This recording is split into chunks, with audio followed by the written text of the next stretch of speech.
4-6 महिन्यापूर्वी त्यावेळेला होय त्यावेळेला माझं ऐकलं नाही. आणि आता म्हणजे मी काही लहान खेळणं आहे का तुमच्या हातातलं? म्हणजे तुम्ही म्हणणार बस बस फूट फूट छगन भुजबळ तसा मनुष्य नाही. लोकसभेवर मी जातो म्हणालो, ऐन वेळा तुम्ही कच खाल्ले, नाव जाहीर नाही केलं. राज्यसभेची जागा आली, मी म्हटलं मला जाऊ द्या, त्यांच्या सुनीता ताईने पाठवायचं. मी म्हटलं मग ठीक आहे, आता मी काय बोलत.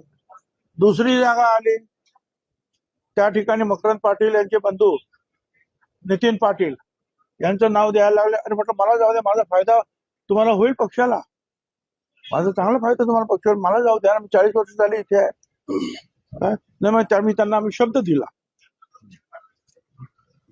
आणि तुम्ही जे आहे हे इथे लढाईत असणं आणि महाराष्ट्रात असणं ही पक्षाची गरज आहे आणि तुम्हाला लढलं पाहिजे. आम्ही लढलो आणि लढल्यानंतर आता ते सांगतात की तुम्ही राज्यसभेवर जा का, तर मकरंद पाटील यांना मंत्री करायचं, त्यांनी ते केलं.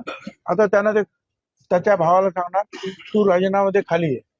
आणि मग मला सांगणार तुम्ही आता जा वरती. मी म्हटलं मला पाहिजे होते हे तर मला काही लपून ठेवलं नाही.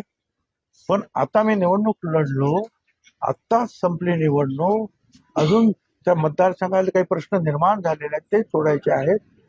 माझ्यासाठी जीव काढला माझ्या लोकांनी मला निवडून आणण्यासाठी.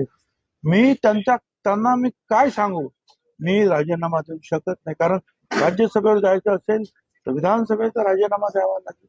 आणि मी त्यांना सांगितलं 1-2 वर्ष द्या मला, काय मी जातो तोपर्यंत माझ्या मतदारसंघात मी स्थिर स्थावर सगळं करीन आणि मग त्यांचा निरोप घेऊन तुमच्याकडे येतो आणि मग जातो.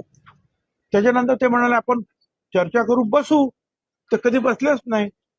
अजित पवार आणि प्रफुल्ल पटेल तुमच्याशी संपर्क करताय, हे तुम्हाला फोन करताय, तुम्ही त्यांचा फोन उचलत नाही असं कळतंय. अजिबात चुकीची गोष्ट आहे. प्रफुल्ल पटेल जे आहेत यांना फोन करतात आणि हे फोनवर त्यांच्याशी बोलतात. अजित पवारांशी काही संपर्क साधला का आपल्या? नाही. पुढे अमित शहा यांच्या जवळ आपण गेला लोकसभेच्या काळामध्ये, हे राष्ट्रवादीतल्या नेत्यांना अर्थात प्रफुल्ल पटेलला असं किंवा अजित पवारांना हे खटकलंय म्हणून आपला पत्ता कट झाला असं काही? मला माहिती नाही, ते तुम्ही विचारा.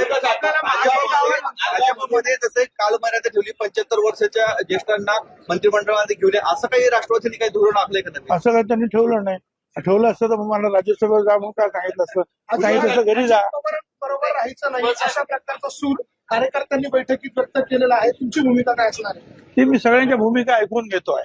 साहेब, आपण काय भूमिका ऐकून घेता, आपण काय? पण मी तुम्हाला सांगितलं मला मतदारसंघात जायचंय. मला उद्या मी महाराष्ट्रातले लीडर्स येणार आहे, सगळे लोक भेटणार. मग बघू. प्रफुल्ल पटेलांनी असं म्हटलंय मला राज्यसभेवर पाठवायचं हे तुम्हीच त्यांना म्हटले होते. त्यावेळेला 4-6 महिन्यापूर्वी त्यावेळेला होय त्यावेळेला माझं ऐकलं नाही. आणि आता म्हणजे मी काही लहान खेळणं आहे का तुमच्या हातातलं? तुम्हाला वाटेल तेव्हा तुम्ही आता वरती, आता बसा खाली, आता निवडणूक लढवा. बरं तेही जाऊ द्या, पण माझ्या मतदारसंघातील लोकांना मी राजीनामा दिल्यानंतर काय वाटेल? आणि मी त्यांना सांगितलं मी नक्की जायला मला जायचं आहे, पण मला थोडे दिवस द्या. माझ्या मतदारसंघामध्ये माझी काही कामं आहेत ती पूर्ण करतो, लोकांची समजूत काढून मग जाऊ. म्हणजे तुम्ही म्हणणार बस बस फूट फूट छगन भुजबळ तसा मनुष्य नाही. एकूण जे आहे त्याचा आता परत मतदारसंघामध्ये आम्ही जातो आहोत. तिथे काही लोक म्हणतात त्यांच्याशी चर्चा करू. परत उद्या महाराष्ट्रातले सगळे आमचे कार्यकर्ते जे आहेत, समर्थक आहेत, ओबीसीचे लोक आहेत, समता परिषदेचे लोक आहेत, हे सगळे जे आहेत उद्या येणार आहेत. त्या सगळ्यांची चर्चा करू. आम्ही जो उपचार करू शांतपणे करू. परंतु सगळ्यांच्या मनामध्ये राग आहे, निराशा आहे.